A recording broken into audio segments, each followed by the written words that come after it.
Moje drogie Panie, witam Was bardzo serdecznie w dzisiejszym wideo. Dzisiaj chcę porozmawiać z Wami o tym, jak się ubrać tak, aby czuć się ciepło, ale wciąż wyglądać dobrze, elegancko i kobieco. W tym wideo dzielę się z Wami moimi osobistymi i sprawdzonymi trikami, które pomogą Wam przetrwać te mrozy. Ja się nazywam Violeta Tymul, mówię o stylu, o elegancji, o kobiecości, dlatego subskrybuj ten kanał, jeśli te tematy Cię interesują. I zanim zaczniemy, chciałabym bardzo serdecznie podziękować dla Pani Aldony za wsparcie mego kanału. Naprawdę dużo to dla mnie znaczy. I ja przechodzę teraz do pierwszego punktu, na który bardzo warto zwrócić uwagę i to będzie naszą bazą tak naprawdę. To jest warstwowość naszego ubrania. Bardzo ważne zwrócić uwagę na to, że zimą zakładamy tych warstw więcej i to jest ok. Tyle, że trzeba robić to dobrze, z rozumem. Ja powiem Wam, że ja zawsze lubię zakładać takie podkoszulki na ramionczkach. Ja je kupuję w Intimissimi, one są albo z bawełny wykonane, także można kupić te z jedwabiu. One kosztują oczywiście drożej, ale powiem Wam, że naprawdę z jedwabiu czuję się cieplej, ponieważ ma on takie fajne właściwości izolacyjne. Od chłodu, tak, od wiatru też jedwab nam bardzo dobrze tutaj służy. Szczególnie taki jedwab, który znajduje się blisko naszej skóry. Właśnie ta pierwsza warstwa powinna być jak najbliżej naszej skóry. Dlatego właśnie ja Wam też radzę stawiać na takie podkoszulki, albo jeśli chcecie, może to być też wykonane z wełny. Ja kupiłam też sobie jedną taką z Intimissimi z wełny, ale to już naprawdę na bardzo duże mrozy. Ją tylko wybieram, ponieważ jest w niej dla mnie za ciepło. Także możecie stawiać na termiczną bieliznę, naprawdę będzie Was bardzo dobrze chroniła przed chłodami. I już później kolejną warstwę, którą wybieramy, to może być albo nasza koszula, tak, albo zobaczcie taka bluzka bardziej, jak w moim tutaj przypadku i jeszcze na górę najlepiej jest założyć wtedy albo sweterek, albo żakiet. I wtedy my mamy te takie trzy warstwy, które naprawdę bardzo fajnie izolują jedna drugą, tworzą się także pomiędzy nimi właśnie takie pustki z powietrzem, tak, które po prostu utrzymuje to ciepło. Bo gdy jesteśmy ubrane w coś bardzo obcisłego i nawet jeżeli mamy kilka tych warstw, to nie ma właśnie miejsca dla tego powietrza, bo właśnie to powietrze pomiędzy warstwami i utrzymuje nasze ciepło i w tym jest najważniejszy ten sekret, bo jakby jesteśmy w czymś bardzo obcisłym, nie będzie nam ciepło, nawet jeśli to będą najlepsze tkaniny. Jeśli podoba Ci się to wideo, to będzie mi bardzo miło, jeśli postawisz like pod tym wideo, pomoże to w rozwoju mego kanału i będę Ci za to bardzo wdzięczna. Dziękuję. I kolejny punkt to pamiętajmy o tym, aby wybierać też warstwy i stawiać na warstwy w naszym ubraniu na zewnątrz, które wybieramy. Czy to kurtka, czy to palto. Ja radzę i już też mówiłam w innych wideo o tym, i ja sama zawsze to wybieram i robię, mam pod spodem kamizelkę. I ta kamizelka właśnie stwarza tą dodatkową warstwę. Ta kamizelka jest bardzo ciepła, ponieważ jest z pierza i z puchu i naprawdę daje to takie przyjemne uczucie. Ja mogę ją zapiąć tutaj na zamek i też czuję, że moje tutaj organy wewnętrzne i te miejsca, które najbardziej powinnyśmy zabezpieczać przed chłodem, są oslonięte. Dlatego ja naprawdę też bardzo Wam radzę coś takiego mieć i gdy jest zimno, to właśnie na to stawiamy.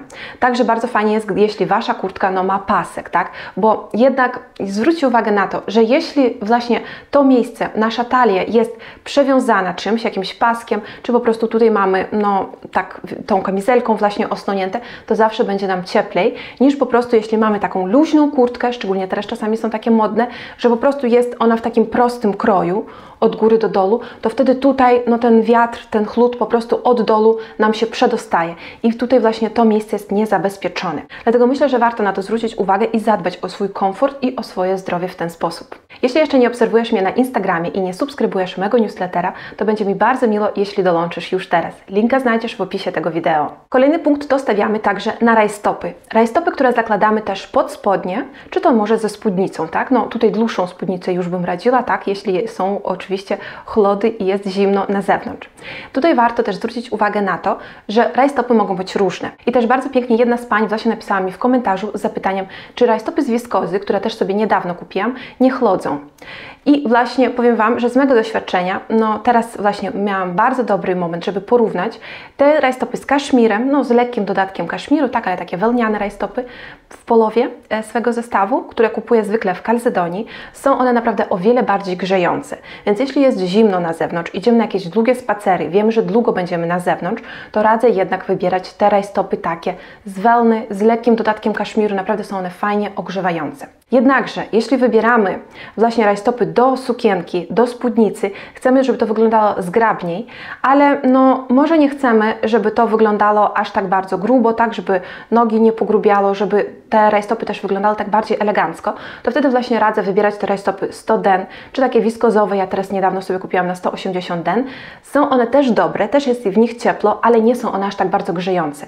Nie powiem Wam, że one są chłodzące, no w moim doświadczeniu, dlatego te mi się właśnie bardzo dobrze sprawdzają, ale no nie wtedy, gdy planuję być długo na zewnątrz. Naprawdę wtedy bym stawiała na te wełniane i już, wiecie, no bym też wybierała dłuższą chyba spódnicę, bo bardziej bym myślała o tym, aby mi było komfortowo i żebym, wiecie, była zdrowa w tym, niż żeby wyglądać aż tak bardzo pięknie i tutaj tracić na tym zdrowie, tak? Więc wybierajcie właśnie rajstopy i do okazji, i także temperatura, jaka jest na zewnątrz. Sprawdzajcie, dobierajcie.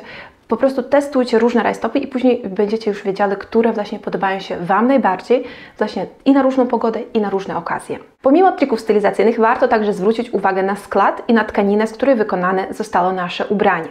Tak naprawdę teraz na zimę, na właśnie chlody, na mrozy, najlepiej sprawdzi się wełna.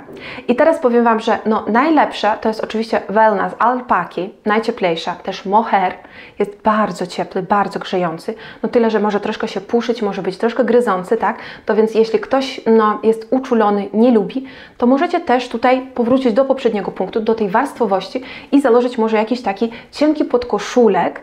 Te z Intimissimi mi się bardzo podobają, takie właśnie też pokazywałam w innym wideo, że takie kupowałam sobie po prostu, no w domu mam, można je też właśnie zakładać pod swetry. Czy to z golfem, czy to może dekolt w ludkę i naprawdę bardzo fajnie Was będzie to grzało, to będzie bardzo obcisłe, tego nie będzie też widać pod tym swetrem. Więc tutaj właśnie możemy dodać to do tego swetra z alpaki, z mohairu szczególnie, tak? I pamiętajmy też, że po prostu wełna też będzie bardzo ciepła, kaszmir też jest najcieplejszy. Więc tutaj te 4 właśnie sklady, na które szukamy w naszym ubraniu, żeby no przynajmniej coś z tego było, tak? To byłoby bardzo, bardzo fajnie. Jeśli chodzi Wam o to, aby czuć się naprawdę bardzo cieplo i myślicie, że kupicie cienki kaszmirowy sweterek i będziecie czuć się w tym idealnie, to powiem Wam niestety nie zawsze. No zależy oczywiście od Waszej termoregulacji, jak Wy się z tym czujecie, ale z mego doświadczenia te cienkie kaszmirowe sweterki, no są cieple, są dobre, ale gdy jest minus 10, minus 15 na zewnątrz, no to one się nie sprawdzają. Albo wtedy wybieramy ciepły, grubszy ten kaszmirowy sweter, grubszy po prostu, wtedy dobrze on będzie też tak rozgrzewał, albo coś z mohairem, albo z wełny z alpaki. To będą najlepsze właśnie wybory, na które możecie stawiać. I tutaj tyle, że chcę jeszcze zaznaczyć, że nie wystarczy tego, aby założyć coś właśnie na szelkach pod spodem, założyć ten właśnie sweter z mohairu i już myślimy, że będziemy czuć się dobrze. Nie, właśnie radzę założyć coś z długim rękawem pod spód, można koszulę założyć pod spód, coś z bawełny, dlaczego by i nie. I właśnie gdy stworzymy te warstwy, które są obowiązkowe, wtedy będziemy czuć się no naprawdę idealnie. Naprawdę to jest najcieplej, jak można się ubrać, żeby no, wyglądać dobrze. Nie będą to także zbyt grube warstwy. Kolejny punkt to chcę zwrócić uwagę na akcesoria, które wybieramy. Po pierwsze, najważniejsze jest zapamiętać to, żeby wybierać rękawice jednopalcowe, tak, żeby po prostu nam te palce no, były tutaj razem i tak się grzały. Ja zawsze na to stawiam, gdy idę na długie spacery. Jeśli chcemy wyglądać elegancko, idziemy gdzieś na jakieś wyjście, to oczywiście wybieramy 5-palcowe, cienkie rękawice skórzane, tak jak jesteście do tego przyzwyczajone. Ja teraz mówię o tym, no, jak siebie właśnie zabezpieczyć na największe chlody. Także ja zawsze stawiam na to, aby mój szalik no, był albo z kaszmiru, albo teraz właśnie mam mieszanka właśnie wełny z alpaki, z wełną po prostu i jest fantastycznie ciepły, bardzo mi się on podoba. Powiem Wam, że jeśli chodzi o ubiór głowy, no to albo stawiacie na czapkę, też wełnianą, kaszmirową, cieplą. Sprawdzajcie po prostu to, że jeśli jest bardzo grubo wiązana Wasza czapka, to wtedy po prostu, no, jak wieje wiatr, to po prostu wszystko będzie się przewiewało. Więc po prostu zwracajcie uwagę na to, czy czapka jest tak możliwość ją podwinąć, żeby przynajmniej 2 warstwy zrobić tutaj przy uszach, bo inaczej no, będzie Wam cały czas chłodno w uszy i ta czapka nie będzie spełniała swoich funkcji. Ja osobiście bardzo lubię opaskę na głowę, ponieważ ja jak zakładam czapkę i mam ją przez dłuższy czas, to po prostu mi głowa zbyt się przygrzewa. Nie wiem, może myślę zbyt dużo, to mi mózg po prostu chce tutaj być taki bardziej swobodny, żeby, no nie lubię jak mi się głowa przygrzewa, naprawdę. Bardzo tego nie lubię, więc tutaj mam tylko na uszy, żeby tylko uszy swoje no, chronić od wiatru. Jestem na to bardzo wrażliwa i ja zawsze mam kaptur. No staram się, żeby w każdej kurtce, no może chyba w palcie tylko swoim, nie mam tam kapturu, no bo to oczywiście ze względu na krój krój nie jest możliwy, ale w zimowej kurtce mam kaptur i właśnie gdy kupowałam ją, to miałam okazję, mogłam wybrać coś może piękniejszego, bez kapturu, bo zawsze to wygląda bardziej elegancko, naprawdę wygląda to zawsze bardziej tak wyrafinowanie, pięknie, ten krój zawsze jest ładniejszy, jak kołnierz też można tak tutaj fajnie podnieść, jednakże to się nie sprawdza na naszą pogodę, na nasz klimat i też na moje zapotrzebowanie. Ja wiem, że ja bardzo lubię kaptur, bo zawsze czuję się bardzo komfortowo, gdy wieje wiatr, po prostu zakładam i chowam tutaj uszy, tak, które często można bardzo łatwo przewiać i później to będzie po prostu powracający problem, od czasu do czasu będzie to bolało. Mówię Wam ze swojego doświadczenia, dobrze, już może nie będę się wdawała w detale, ale ja miałam właśnie takie sytuacje, dlatego naprawdę warto chronić uszy i chcę o tym dużo mówić i na to zwrócić też bardzo mocno uwagę, że jednak to jest bardzo delikatna część naszego organizmu. Jeśli masz jakieś dodatkowe rady, które wykorzystujesz zimą, aby chronić siebie przed chłodem, to obowязково napisz o tym w komentarzu. Będzie mi bardzo miło o tym poczytać, a także dla innych pań odwiedzających ten kanał. Bardzo dziękuję. Chcę także zwrócić Waszą uwagę, jak najlepiej wybierać sobie kurtkę. Teraz obecnie można znaleźć dużo modeli, które są po prostu bardzo cienkie. Też one są wypełnione i puchem, i pierzem, ale powiem Wam tak naprawdę, że gdy jest bardzo zimno, nie będą one chronić nas idealnie. Jednak one są na takie bardziej łagodne zimy, które możemy spotkać, czy to we Francji, czy to we Włoszech. Jednak nasze polskie są zimniejsze i ja bym zawsze stawiała na wybieranie tej kurtki, która jest po prostu grubsza. Naprawdę zawsze będzie ona lepsza, cieplejsza. Jeśli nie potrzebujemy, jeśli bardzo często jeździmy samochodem, nie chodzimy na piechotę, nie wychodzimy na jakieś długie spacery na zewnątrz, to wtedy nam nie jest to potrzebne i wybieramy wtedy tą cieńszą, tak? Więc po prostu wybierajcie ze względu na Wasze potrzeby. Ale jeśli wiemy, że możemy czekać długo na autobus gdzieś, tak? I będziemy marznąć, to ja bym jednak stawiała na tą grubszą kurtkę i pamiętajcie o tym, że najlepiej, gdy ona jest wypełniona pierzem, po prostu to musi być standard. Nie zgadzajcie się na jakieś inne wypełnienie, czy to jakimiś sztucznymi tkaninami. Ja nie jestem tego zwolenniczką, ja nie uważam, że to będzie ogrzewało dostatecznie dobrze. Szczególnie gdy chodzi o mrozy. I tutaj bardzo często teraz jest, wiecie, rozmowa o tym, że to jest nieetyczne, nieekologiczne, tak? To żeby to było i etyczne, i ekologiczne, to warto kupować dobrej jakości kurtkę, która będzie służyła Wam z 5, z 10 lat. Zapłacić może więcej, trochę, tak? Ale nie kupować czegoś taniego, co będzie po prostu szybko się zużywało, nie będzie nas dobrze ocieplało, co będziemy musiały zamienić na nową kurtkę, czy to za rok, czy za 2. Wtedy to jest nieekologiczne i to jest bardzo też nieetyczne, według mnie. Nawet jeśli wykonane to zostało z przetworzonego poliestru, nawet jeśli ma to oznaczenie, że to jest to świadome, środowiskowo, ekologiczne, jest to zrównoważona moda, to jeśli będziemy kupować tą zrównoważoną modę co roku nową, tak, kurtkę, czy to może jakiś sweter, to nie będzie zrównoważone. Ponieważ zrównoważone to wtedy, gdy my kupujemy coś dobrej jakości i też ja uważam, że to jest ekologiczne i po prostu korzystamy z tego przez dłuższe lata. A nie wtedy, że kupujemy przetworzony, świadomy poliester. W Zarze takie często możemy spotkać, że są jakieś wycięcia na swetrze, kupujemy to teraz, bo teraz to jest modne, a za rok to wyrzucamy, bo to już nie jest modne i to może założyliśmy tylko kilka razy, bo sweter z wycięciami tutaj, nie jest to komfortowe, nie jest to cieple, naprawdę, jaka tutaj jest zrównoważoność. Więc ja bym bardzo Was zachęcała zastanowić się na tym, że to jest tylko trik marketingowy, aby kupować więcej i myśleć, że jednak kupuję dużo, wyrzucam, ale to będzie jakoś tam przetworzone. Nie jest to przetworzone w taki sposób, który pozostaje bez śladu dla naszej planety. Dlatego uważam, że świadomość jest tylko wtedy, gdy kupujemy te rzeczy, które są nam potrzebne po dłuższym przemyśleniu. Wiemy, że one są nam potrzebne, że je będziemy korzystać i nosić. Kolejny punkt to radzę Wam polubić sweter golf. I tutaj sweter golf może być różny i nie tylko taki, który jest gruby, tak? Ponieważ wtedy już na niego mało co możemy założyć. Bardziej chodzi mi o tutaj taki średniej takiej grubości ten sweter, aby po prostu można było na górę założyć czy to sukienkę, na przykład ja bym mogła spokojnie założyć pod spód, czy to taki z bawełny, z wiskozy wykonany ten golf, albo może z kaszmiru, z wełny, ale takiej średniej cienkości, tak? Pod spód tej sukienki i też to byłoby bardzo naprawdę ciepło.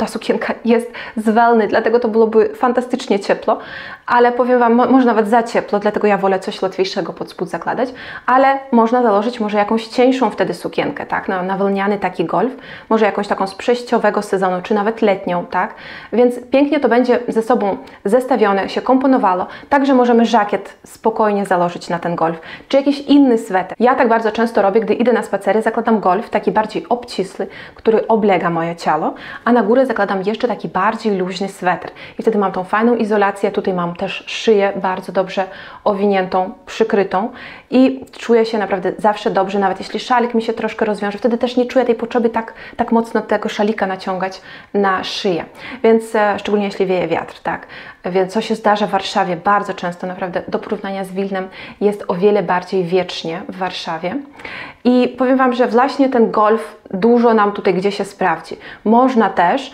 wykorzystywać taką stylizację w stylu old money style i zakładać nawet ten golf pod koszulę i jeszcze na górę możemy założyć żakiet. Naprawdę to pięknie wygląda, no ale wtedy ten golf chyba musi być troszkę cieńszy. Zobaczcie, jeśli macie oversize'ową taką koszulę albo taką koszulę pomiędzy taką bliższą ciała, tak, a oversize'ową, taki model przejściowy, tak bym go nazwała, to też można bardzo pięknie to wykorzystać i naprawdę będzie to ciepło, wyglądało elegancko i też bardzo modnie, bo teraz naprawdę jest to na czasie. Dlatego golf naprawdę radzę mieć w swojej garderobie. Jak ktoś nie lubi golfu, jak kogoś tutaj to gryzie, jak kogoś tutaj ogranicza wokół szyi, no to wtedy nie trzeba mieć tego golfu, to nie jest wtedy dla Was, tak? Ale dla osób, które mogą to znieść, tak? Albo lubią nawet to, bo ja na przykład lubię zimą zakładać golf, naprawdę czuję się w tym bardzo zawsze dobrze, to jak najbardziej wtedy golfy są dla Was. Jeśli chcesz być piękną i elegancką w każdej sytuacji, to zapisz się już teraz na listę oczekujących na mój kurs Garderoba z klasą, który ruszy w tym roku. Będziesz poinformowana jako pierwsza o możliwości zakupu tego kursu. I chyba miejsce, które marznie najbardziej, to są stopy, przynajmniej u mnie. Ja bardzo często marznę i zawsze dbam o to, aby stopy zachować w jak największym cieple. Dlatego tutaj 2 rady będą, a nawet może 3, co do stóp. Przede wszystkim to obuwie, które wybieramy. Ja radzę jednak wybrać obuwie, które będzie miało jakieś futerko wewnątrz, takie owcze na przykład. Przynajmniej jakieś bardzo cienkie, delikatne, ponieważ to już będzie taka pierwsza baza ochronna dla naszych stóp. Oczywiście takie buty mogą wyglądać troszkę większe, nie będą one już tak pięknie tutaj oblegająco wyglądać na naszej nodze, ale zimą to jest ok. Gdy jest zimno, to wtedy to wszystko, co jest takie super oblegające, nie wygląda dobrze, nie wygląda na czasie, bo nie jest to sezon na to. Wtedy właśnie te takie troszkę większe, może nawet bardziej takie masywne buty dobrze wyglądają, lepiej wyglądają na miejscu. Także jeśli wybieracie się na długie spacery, to radzę jednak wybierać buty większe, takie eskimosy, mogę to tak nazwać. Takie naprawdę, które może dużo kto uważać za nieeleganckie. Tak, może one nie są eleganckie, żeby je założyć do opery, albo, nie wiem, nawet pójść do muzeum, tak, albo do jakiejś kawiarni.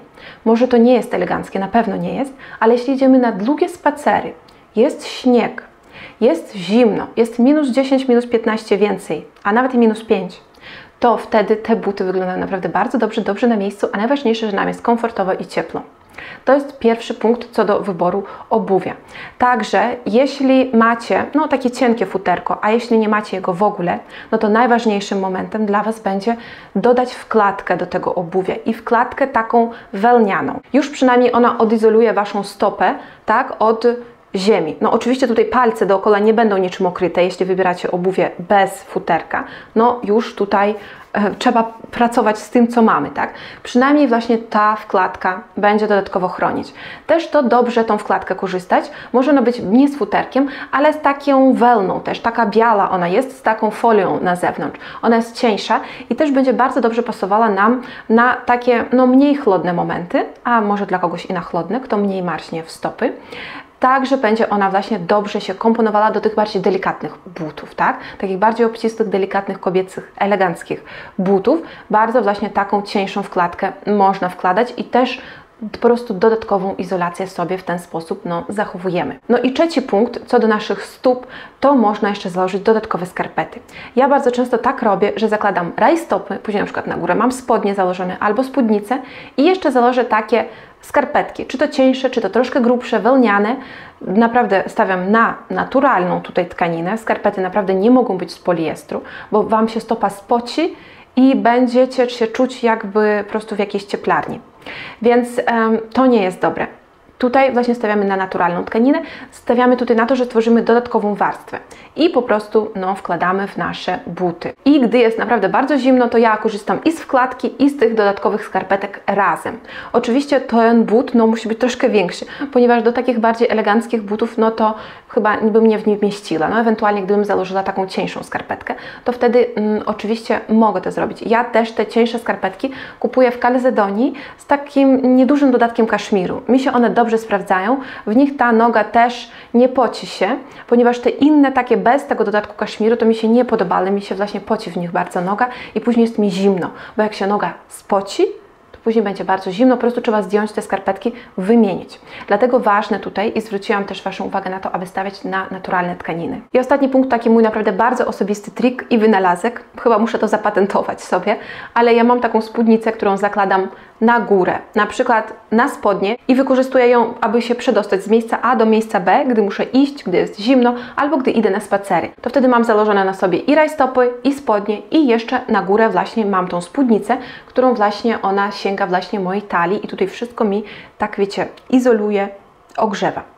Powiem Wam, że to można zrobić z jakąś inną spódnicą, dłuższą, i założyć ją na górę. Jeśli jest bardzo zimno, jeśli jest minus 15, a trzeba wyjść tak na zewnątrz, już teraz rzadko się zdarzają takie chlody, ale czasami bywa tak, że jest bardzo zimno i po prostu trudno jest, więc wtedy radzę coś takiego. Moja spódnica jest wykonana z takiej tkaniny narciarskiej. Właśnie z tego te kombinezony narciarskie są szyte i moja spódnica jest taka sama, czyli ona ma bardzo dobre właściwości izolacyjne co do wiatru, więc jeśli wieje wiatr, to ona idealnie to wszystko izoluje i nic nie przepuszcza. Powiem Wam, że możecie to robić z każdą inną spódnicą. Może ona być wełniana, na przykład jakaś taka cieplejsza, po prostu, żeby dodatkowo tutaj Was grzała. Może nie potrzebujecie tego. Ja myślę, że to największe zmarzlaki tego potrzebują. Ja jestem bardzo skłonna do tego, aby marznąć. Ja też nie lubię się przechłodzić. Dlatego ja wolę się raczej zabezpieczyć. Na przykład zobaczcie, jeszcze tą spódnicę wykorzystuję, wiecie jak? Gdy idę na przykład do opery, do teatru, mam jakąś piękną, krótką, może nawet spódnicę, sukienkę założoną, albo mam cienkie rajstopy, to wtedy właśnie stawiam na to, że założę tą spódnicę na górę i wtedy mam tutaj dodatkową izolację, a przychodzę, zdejmuję swoją kurtkę, swój płaszcz, zdejmę też także tą spódnicę i zostawiam ją właśnie, czy to w worku, czy to właśnie do rękawa, mogę ją włożyć spokojnie i zostawiam ją po prostu w szatni. Więc to jest naprawdę taki bardzo dobry trik, aby po prostu móc wyglądać elegancko i dobrze, ale żeby jakoś przetrwać ten chłód podróży, tak, do tego miejsca.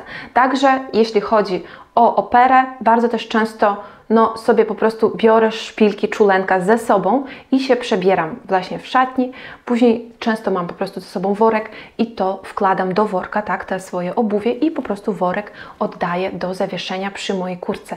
I naprawdę w ten sposób można po prostu czuć się bardziej ciepło. Jeśli podjeżdżamy taksówką albo mąż zabiera od drzwi do drzwi, oczywiście można wtedy założyć chyba i czulenka i może nic by się nie stało, ale powiem Wam, że jak jest minus 15, to chyba nie bardzo. Ja bym nie ryzykowała, ale zależy też od Waszej preferencji, tak? Jak Wy się z tym czujecie najlepiej, więc tutaj tak daję Wam więcej rad. Ja bardzo cenię ciepło, też bardzo dbam o zdrowie swoje w ten sposób, dlatego daję więcej rad, ale tak naprawdę z czego skorzystacie, to już zależy od Was, czy dla Was nie będzie to za ciepło, czy dla Was to będzie wygodne, tak? To już później po prostu próbujcie, dopasowujcie do siebie, aby znaleźć ten swój idealny sposób i idealne rozwiązanie na zimne dni. A pomimo tego, aby wiedzieć, jak się ubrać w zimne dni, też warto wiedzieć, jakie rzeczy będą potrzebne w garderobie na zimę. Dlatego zapraszam Cię do oglądania kolejnego wideo, gdzie dowiesz się więcej na ten temat. Dziękuję Ci bardzo, że dzisiaj byłaś razem ze mną i do zobaczenia w kolejnych wideo. Pa, pa, pa, pa.